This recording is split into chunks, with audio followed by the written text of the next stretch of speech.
Assalamualaikum warahmatullahi wabarakatuh. Bapak Ibu yang terhormat, kita berjumpa lagi di channel Tips Sehat Panjang Umur. Doa kami semoga Bapak Ibu diberikan kesehatan, kebahagiaan, dan panjang umur. Sebelum kita bahas topik kita kali ini, mohon kiranya Bapak Ibu yang belum subscribe bisa bantu kami untuk subscribe, tekan tombol lonceng, like, komen, dan share video ini agar bisa bermanfaat untuk keluarga, teman, kerabat kita semua. Baik Bapak Ibu, untuk tema kita kali ini adalah 7 tanda yang bisa menandakan harapan hidup seseorang setelah usia 70 berdasarkan riset dan kajian ilmiah. Para ilmuwan dan peneliti dalam riset epidemiologi maupun gerontologi telah menunjukkan bahwa pada usia lanjut, bukan hanya penyakit kronis atau diagnosa medis yang menentukan apakah seseorang akan bertahan hidup hingga bisa berumur panjang, akan tapi juga sejumlah indikator fungsional, fisik, maupun gaya hidup sehari-hari juga berpengaruh. Di antaranya adalah 1. Kecepatan berjalan. Mengapa walking speed penting? Kecepatan berjalan mencerminkan kesehatan fungsional tubuh secara keseluruhan, termasuk kekuatan otot kaki, keseimbangan, fungsi jantung paru, koordinasi saraf, dan kapasitas aerobik. Karena penurunan di salah satu sistem ini sering tercermin dari melambatnya cara berjalan, karena itu, berjalan dengan kecepatan normal atau cepat pada usia lanjut merepresentasikan bahwa fungsi-fungsi vital tersebut masih relatif terjaga. Artinya, tubuh masih fit, tidak terlalu lemah tua, dan masih memiliki cadangan kekuatan atau fleksibilitas. Bukti ilmiah, walking speed sebagai prediktor umur panjang. Beberapa hasil riset mendukung hubungan antara kecepatan jalan dan risiko kematian atau umur panjang.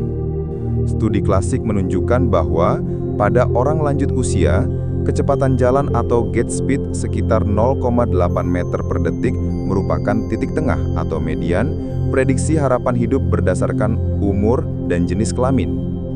Mereka yang berjalan lebih cepat, misalnya lebih besar dari sama dengan 1,0 meter per second, menunjukkan survival atau kelangsungan hidup yang lebih baik dari rata-rata.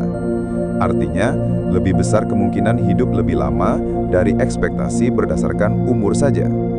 Meta-analisis dan tinjauan sistematis terhadap banyak penelitian menunjukkan kecepatan jalan yang lambat dikaitkan dengan peningkatan risiko kematian dari semua sebab atau all-cause mortality. Penelitian lainnya menunjukkan bahwa untuk setiap kenaikan 0,1 meter per second dalam kecepatan jalan, secara konsisten tercatat penurunan risiko kematian.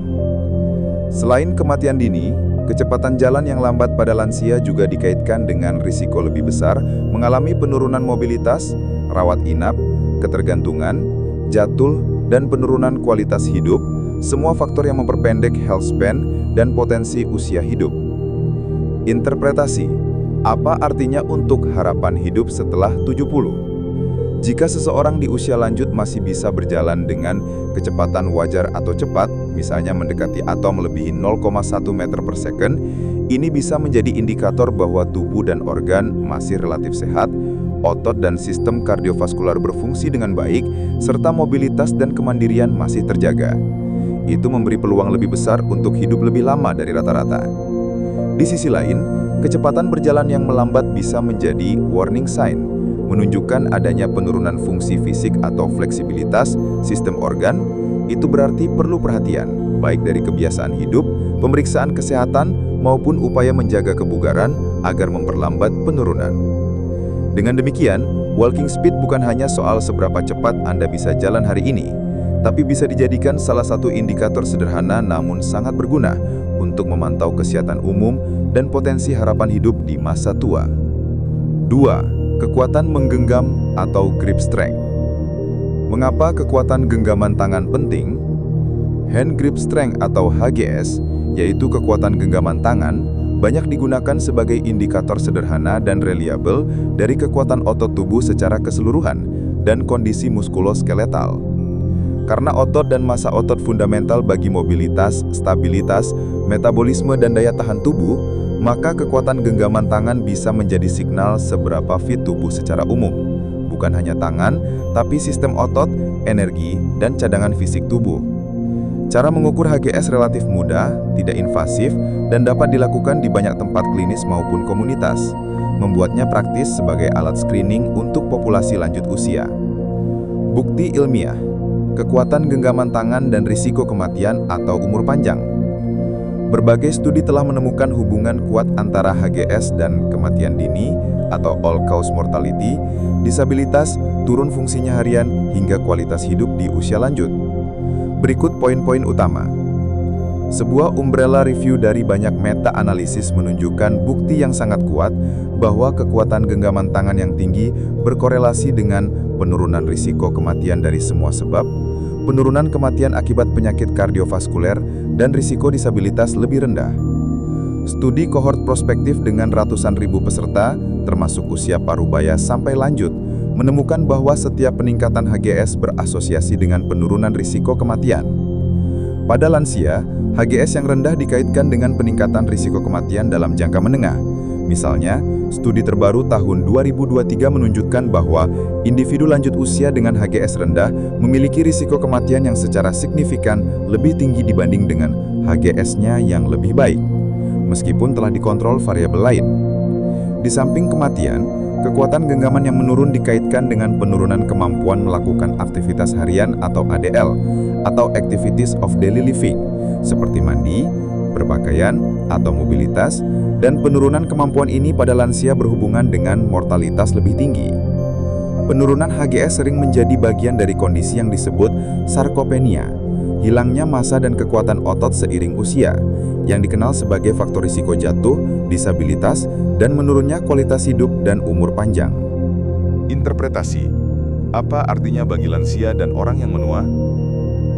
Memiliki genggaman tangan yang relatif kuat dibandingkan dengan rata-rata untuk usia dan jenis kelamin bisa menjadi indikator bahwa otot tubuh, mobilitas, dan fungsi fisik secara umum masih relatif terjaga.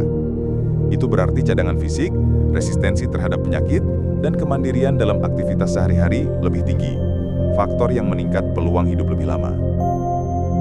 Sebaliknya, jika HGS sudah menurun secara signifikan, itu bisa menjadi alarm bahwa tubuh mulai kehilangan kekuatan otot, meningkat resiko sarkopenia, disabilitas, penurunan aktivitas, dan penyakit kronis. Kondisi ini sebaiknya mendapat perhatian serius, dengan pemeriksaan lebih lanjut, penanganan nutrisi, latihan kekuatan, atau intervensi gaya hidup. Karena HGS adalah indikator yang mudah diukur dan non-invasif, bukan hanya untuk penelitian, tapi juga bisa dipakai sebagai alat screening di komunitas, puskesmas, atau rumah sakit, maka menjaga dan memantau kekuatan genggaman bisa menjadi bagian dari strategi perawatan kesehatan untuk lansia. Implikasi dan saran berdasarkan temuan. Untuk yang sudah memasuki usia menua, disarankan untuk menjaga aktivitas fisik, terutama latihan kekuatan otot atau resistensi, angkat beban ringan, latihan genggaman agar otot tetap aktif dan kuat, sehingga HGS tetap baik. Nutrisi juga penting, asupan protein, vitamin, mineral, dan zat gizi yang mempertahankan massa otot bisa membantu melawan sarkopenia, mendukung kekuatan otot dan menjaga keseimbangan metabolik.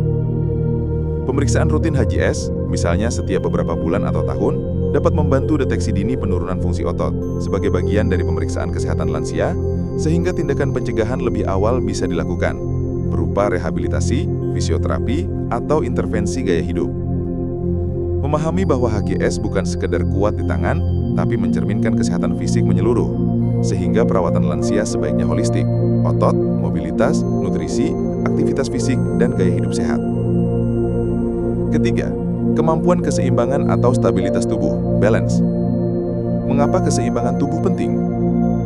Keseimbangan melibatkan banyak sistem di tubuh, termasuk sistem saraf, otak, vestibular, sensorik, serta kontrol proprioseptif, yaitu kemampuan tubuh merasakan posisi dan gerakan.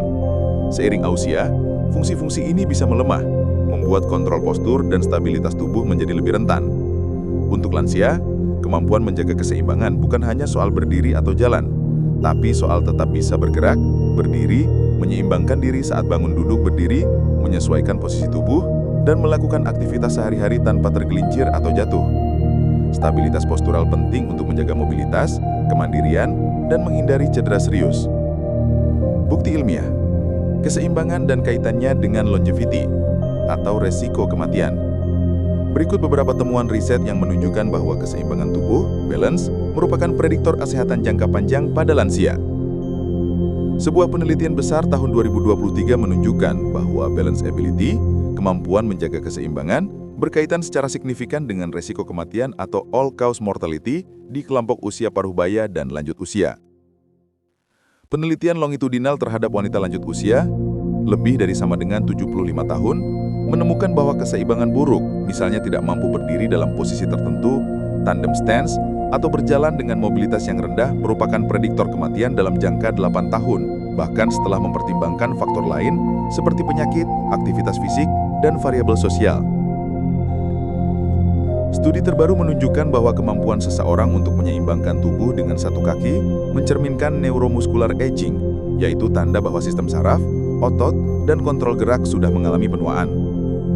Di sisi lain, banyak riset menunjukkan bahwa penurunan keseimbangan secara langsung meningkatkan resiko jatuh. Dan pada lansia, jatuh seringkali menyebabkan cedera berat, patah tulang, hilangnya mobilitas, rawat inap, disabilitas. Semua hal ini bisa secara drastis menurunkan kualitas hidup dan mempersingkat harapan hidup. Interpretasi.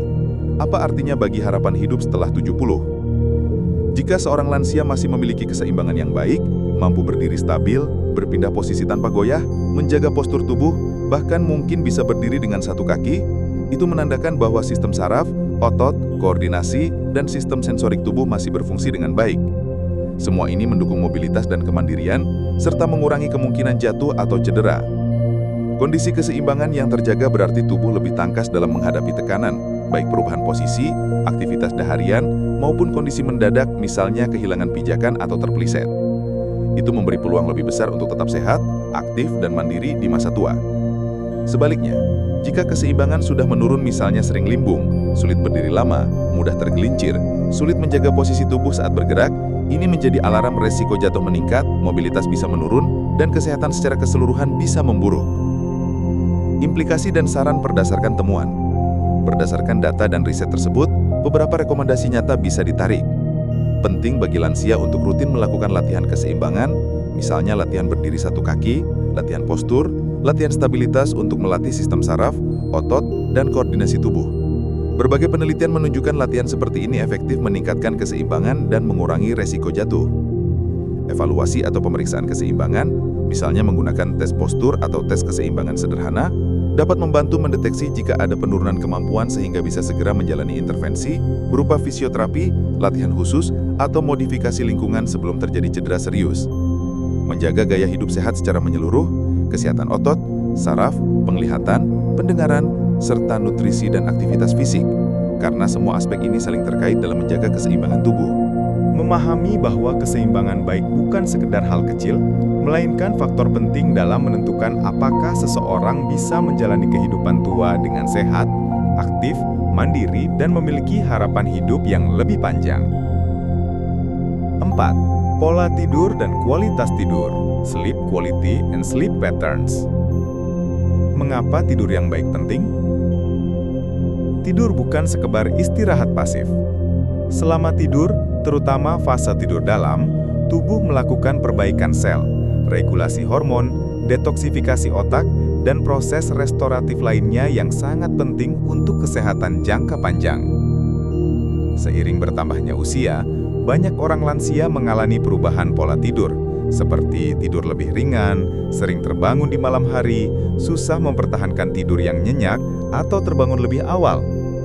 Jika kualitas tidur atau pola tidur memburuk secara konsisten, misalnya sering terfragmentasi, tidur tidak dalam, gangguan siklus tidur, hal ini dapat menghambat mekanisme pemulihan tubuh, mempercepat penuaan sel, dan melemahkan sistem imunitas dan metabolik.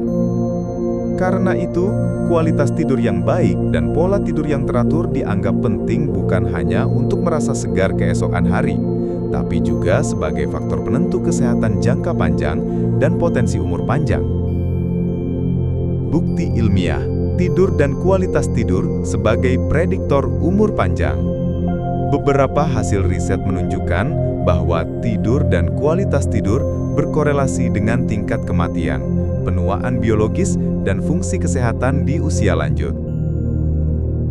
Sebuah meta-analisis besar menemukan bahwa baik tidur terlalu sedikit maupun terlalu banyak, durasi tidur ekstrim berkaitan dengan meningkatnya resiko kematian, all-cause mortality. Studi prospektif terbaru tahun 2024 menunjukkan bahwa kualitas tidur yang buruk, misalnya tidur terganggu, kualitas tidur rendah, dikaitkan dengan peningkatan resiko kematian pada orang dewasa paruh baya dan lansia. Penelitian terhadap lansia juga menunjukkan bahwa kualitas tidur buruk berkaitan dengan penurunan fungsi kognitif, penurunan kualitas hidup, depresi, dan menurunnya kemampuan menjalani aktivitas sehari-hari. Semua faktor ini dapat memperpendek health span dan harapan hidup. Singkatnya, baik durasi yang tepat, kualitas tidur yang baik, maupun pola tidur yang konsisten berperan dalam mendukung penuaan sehat dan umur panjang. Mekanisme. Kenapa tidur bisa berpengaruh ke longevity?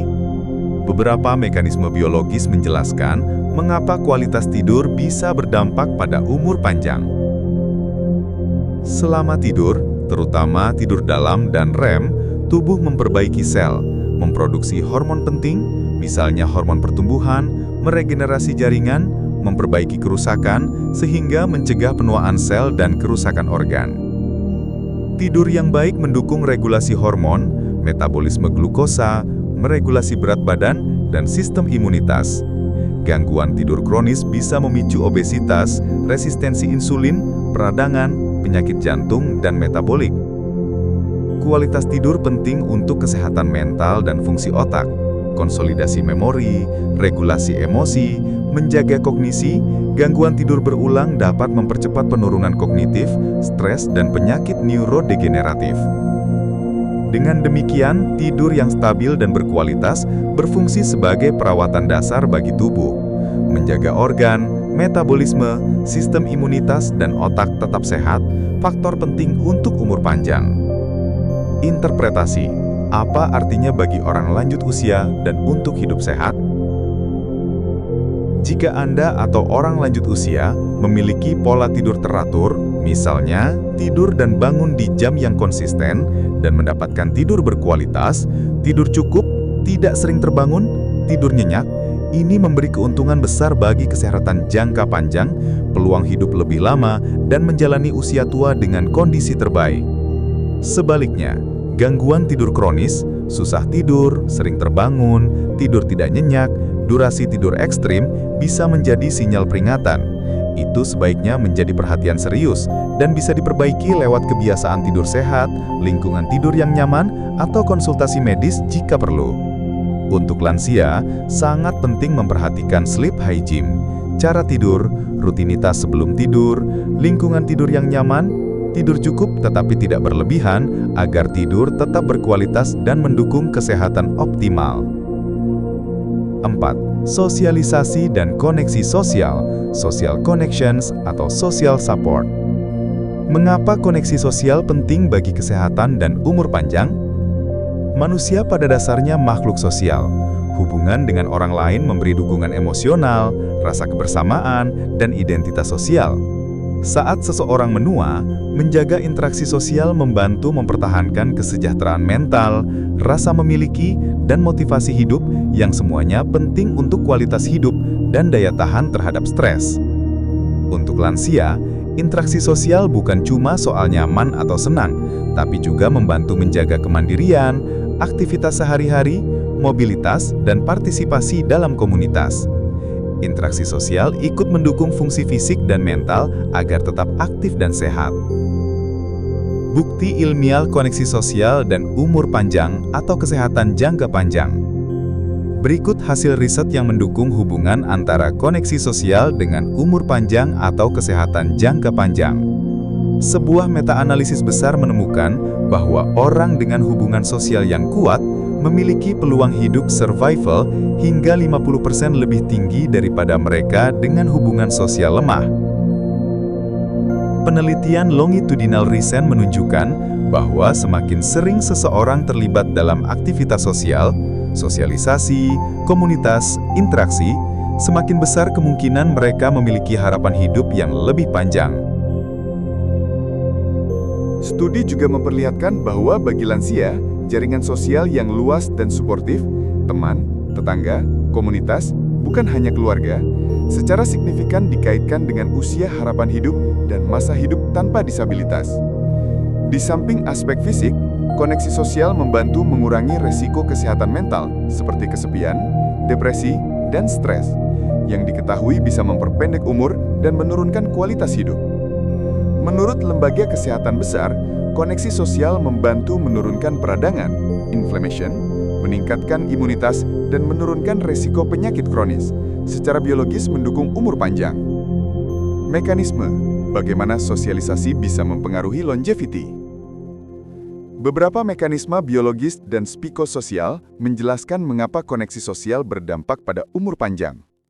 Hubungan sosial yang baik dapat menurunkan stres psikologis dan perasaan kesepian. Stres kronis dan kesepian diketahui mempercepat penuaan, melemahkan sistem imun, dan meningkatkan resiko penyakit jantung, depresi, serta kematian dini. Sosialisasi dan dukungan sosial meningkatkan motivasi untuk tetap aktif secara sosial maupun fisik. Misalnya ikut komunitas, jalan-jalan, saling membantu, yang membantu menjaga fungsi fisik, mental, dan mobilitas. Jaringan sosial juga menyediakan akses terhadap sumber daya, informasi kesehatan, bantuan saat sakit, dukungan emosional, membuat lansia lebih siap menghadapi tantangan kesehatan, sehingga mengurangi resiko mortalitas atau disabilitas berat. Dari perspektif biologis, studi terbaru menunjukkan bahwa koneksi sosial secara kumulatif sepanjang hidup dapat mempengaruhi jam biologis, misalnya mempengaruhi regulasi peradangan, inflammation, sistem neuroendokrin yang ikut menentukan laju penuaan dan penyakit degeneratif. Interpretasi, apa artinya bagi lansia dan bagi kita? Untuk mereka yang sudah memasuki usia 60-an ke atas, menjaga relasi, baik dengan keluarga, teman, tetangga, komunitas, bukan hanya buat kesenangan, tapi bagian penting dari strategi hidup sehat jangka panjang. Bisa bantu memperpanjang hidup, menjaga kualitas hidup, mengurangi resiko penyakit. Menjaga jaringan sosial luas dan aktif, bukan hanya bergantung pada keluarga inti, bisa menurut riset memberi keuntungan lebih besar, karena dukungan dari teman, lingkungan sekitar, komunitas, memberi manfaat tambahan. Untuk pencegahan disabilitas dan kematian dini, interaksi sosial yang rutin, partisipasi di komunitas atau kegiatan sosial, saling membantu dan dukung-mendukung, bisa menjadi investasi jangka panjang bagi kesehatan baik fisik maupun mental. Keenam, kemampuan melakukan aktivitas harian dan mobilitas, functional ability atau daily activity. Apa itu kemampuan aktivitas harian atau mobilitas fungsional? Kemampuan aktivitas harian sering diukur dengan konsep Activities of Daily Living atau ADL, yaitu kemampuan dasar seorang lansia melakukan kegiatan rutin seperti mandi, berpakaian, makan, menggunakan toilet, berpindah posisi, berdiri atau duduk, berjalan, dan lain-lain. Terdapat juga kategori lebih luas, yaitu Instrumental Activities of Daily Living atau IDAL. Kegiatan yang lebih kompleks dan menunjang kemandirian di komunitas, seperti berbelanja, memasak, mengatur keuangan, menggunakan transportasi, dan sebagainya. Kemampuan fungsional ini tergantung dari banyak sistem tubuh, kekuatan otot, mobilitas sendi, sistem saraf, koordinasi dan refleks, indera juga kondisi kesehatan secara umum, paru, jantung, dan nutrisi. Bukti ilmiah, ADL atau mobilitas fungsional, dan resiko kematian atau longevity. Sebuah studi kohort besar di Cina menunjukkan lansia yang memiliki keterbatasan fungsional atau functional limitation (FL) dan disabilitas ADL atau ADL memiliki waktu hidup rata-rata jauh lebih pendek dibanding lansia yang mampu memenuhi ADL atau IDAL mereka. Lebih spesifik, penelitian tersebut menemukan bahwa disabilitas pada ADL maupun IDAL secara signifikan berkorelasi dengan peningkatan risiko kematian atau all-cause mortality pada lansia. Penelitian lain menunjukkan bahwa mempertahankan kemampuan fungsional atau kemampuan tubuh tetap bisa menjalankan tugas harian, termasuk bagian dari kapasitas intrinsik yang terkait dengan penuaan sehat. Semakin baik functional ability, semakin besar peluang untuk tetap sehat, mandiri, dan memiliki kualitas hidup baik di usia lanjut. Dari aspek kesejahteraan hidup, sebuah studi di Filipina menemukan bahwa lansia yang lebih mampu melakukan aktivitas harian dan tetap aktif dalam kegiatan fisik dan sosial melaporkan tingkat kepuasan hidup yang jauh lebih tinggi. Mengapa kemampuan aktivitas harian penting untuk longevity dan kualitas hidup? Kemampuan melakukan aktivitas dasar memungkinkan seseorang tetap mandiri, tidak bergantung sepenuhnya pada orang lain. Kemandirian ini penting untuk menjaga martabat, kesehatan mental, serta mencegah isolasi atau depresi. Mobilitas dan kemampuan menjalankan kegiatan sehari-hari juga memungkinkan lansia tetap fisik aktif, menjaga otot, kekuatan, koordinasi, keseimbangan yang menurunkan resiko jatuh, disabilitas, komplikasi penyakit. Ketika seseorang kehilangan kemampuan fungsional, resiko komplikasi, infeksi, luka, komplikasi penyakit kronis, penurunan kondisi kesehatan meningkat, yang pada akhirnya bisa mempengaruhi harapan hidup. Functional ability juga berkaitan dengan partisipasi sosial dan kualitas hidup. Orang yang bisa melakukan kegiatan harian dengan baik lebih mungkin berinteraksi, tetap produktif atau aktif di komunitas yang memberi manfaat psikososial dan kesehatan secara keseluruhan. Implikasi, apa yang bisa dilakukan untuk lansia atau keluarga? Penting bagi lansia untuk memelihara mobilitas dan kekuatan fisik, misalnya melalui aktivitas fisik teratur, latihan kekuatan, peregangan, latihan keseimbangan, agar tetap bisa melakukan tugas sehari-hari. Memantau kemampuan IDL-IDEL secara rutin bisa menjadi indikator dini kemunduran kesehatan. Jika mulai ada kesulitan sederhana, misalnya mandi, berpakaian, berjalan, perlu perhatian segera. Cek kesehatan, intervensi, seperti fisioterapi, rehabilitasi, dan nutrisi. Lingkungan rumah dan komunitas harus mendukung akses aman, bantuan ketika dibutuhkan, lingkungan yang ramah lansia, agar lansia bisa tetap mandiri dan aktif. Upaya menjaga kesehatan menyeluruh, gizi, pengobatan penyakit kronis, aktivitas fisik, pemeriksaan reguler. Karena fungsi tubuh banyak sistem saling berkaitan untuk mendukung functional ability. 7. Manajemen stres, kesehatan mental, dan pandangan hidup positif. Stress management, mental resilience, positive outlook. Mengapa resiliensi mental atau pandangan hidup positif dan manajemen stres penting? Manusia, termasuk lansia, menjalani banyak tekanan, perubahan fisik, kehilangan, penurunan fungsi, transisi sosial, perubahan ekonomi hingga rasa sendiri atau kesepian. Cara seseorang menghadapi stres, perubahan dan kesulitan, yakni dengan resiliensi mental dan pikiran positif, bisa sangat menentukan bagaimana tubuh dan pikiran menyesuaikan diri terhadap penuaan. Dalam lansia, stabilitas emosional dan mental, kemampuan mengelola stres, tidak mudah putus asa, tetap punya makna hidup, penting untuk menjaga kesehatan mental maupun fisik. Karena stres kronis, kecemasan atau depresi bisa memperburuk kondisi kesehatan dan mempercepat penurunan fungsional. Bukti ilmiah, resiliensi psikologis, optimisme, mental sehat, dan longevity. Beberapa hasil studi penting menunjukkan bahwa aspek psikologis seperti optimisme, resiliensi, dan cara mengelola stres terkait dengan umur panjang dan kesehatan yang lebih baik di usia lanjut. Sebuah studi dengan ribuan orang dewasa menunjukkan bahwa mereka yang memiliki tingkat resiliensi psikologis lebih tinggi memiliki resiko kematian all-cause mortality lebih rendah, serta resiko kematian spesifik seperti karena penyakit kardiovaskular dan penyakit pernafasan juga menurun. Meta-analisis terbaru terhadap banyak studi menyimpulkan bahwa resiliensi, yaitu kemampuan beradaptasi dan bangkit dari kesulitan, trauma atau stres, berkorelasi positif dengan penuaan sukses, yaitu menjaga kesehatan fisik dan kognitif, tetap aktif, bahagia, dan mandiri. Secara khusus, optimisme dan outlook positif terhadap hidup terbukti berkaitan dengan umur yang lebih panjang. Studi besar menemukan bahwa orang optimis cenderung hidup 11 hingga 15% lebih lama daripada mereka yang pesimis dan punya peluang lebih tinggi mencapai exceptional longevity. Selain itu, di antara lansia, mereka yang mampu mengelola stres dengan baik melalui strategi coping, dukungan sosial, atau kebiasaan sehat, umumnya melaporkan kesehatan mental lebih baik, kualitas hidup lebih tinggi, dan lebih sedikit masalah depresif atau kecemasan. Faktor-faktor ini membantu menjaga daya tahan tubuh dan kesehatan secara umum. Mekanisme Bagaimana mental dan stres terkait ke umur panjang? Beberapa mekanisme menjelaskan kenapa kesehatan mental dan pandangan hidup bisa mempengaruhi umur panjang. Respons stres fisiologis lebih sehat.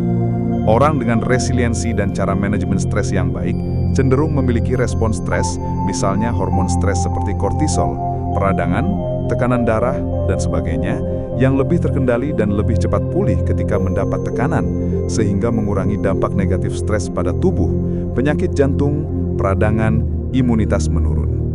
Motivasi untuk gaya hidup sehat. Pandangan hidup positif atau optimis membuat seseorang lebih mungkin menjaga kebiasaan hidup sehat, aktivitas fisik, pola makan, pemeriksaan kesehatan rutin, interaksi sosial, menjaga mobilitas. Semua faktor fisik yang mendukung umur panjang. Studi menghubungkan optimisme dengan kebiasaan hidup yang lebih sehat dan hasil kesehatan yang lebih baik. Resistensi terhadap stres psikososial dan tekanan hidup. Lansia dengan ketahanan mental yang kuat lebih mampu menghadapi perubahan besar, kehilangan orang terkasih, penurunan fisik, kesepian, tanpa jatuh ke stres berat atau depresi.